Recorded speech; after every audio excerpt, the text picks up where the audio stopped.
एक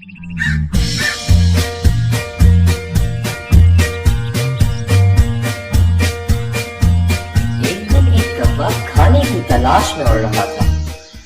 पूरा दिन गुजर गया लेकिन इसे कुछ खाने को नहीं मिला। आखिर शाम के वक्त इसे एक पनीर का टुकड़ा मिला। कौवा बहुत खुश हुआ और पनीर का टुकड़ा अपनी चोंच में दबाकर एक दरख्त पर जा बैठा। उसी वक्त वहां से एक लोमड़ी का गुजर हुआ। लोमड़ी भी सुबह से भूखी थी और खाने की तलाश में थी। कौवे की चोंच में पनीर का टुकड़ा देखकर लोमड़ी के मुंह में पानी भर आया। इसने सोचा कि किसी तरह ये पनीर का टुकड़ा हासिल किया जाए। पहले इसने कौवे को सलाम किया। कौवे की चोंच में पनीर का टुकड़ा था, इसलिए वो खामोश रहा। फिर लोमड़ी ने कौवे से इसका नाम पूछा। कौवा फिर भी कुछ न बोला। फिर लोमड़ी को एक तरकीब सूझी।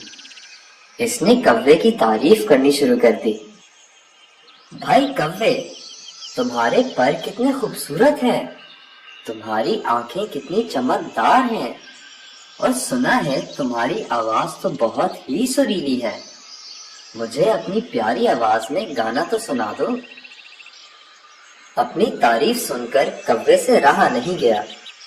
इसने लोमड़ी की बात का यकीन कर लिया और गाना गाने के लिए जैसे ही अपना मुंह खोला, पनीर का टुकड़ा इसकी चोंच से निकलकर जमीन पर गिर पड़ा। लोमड़ी ने झट से पनीर का टुकड़ा खा लिया और बेचारा कौवा देखता रह गया।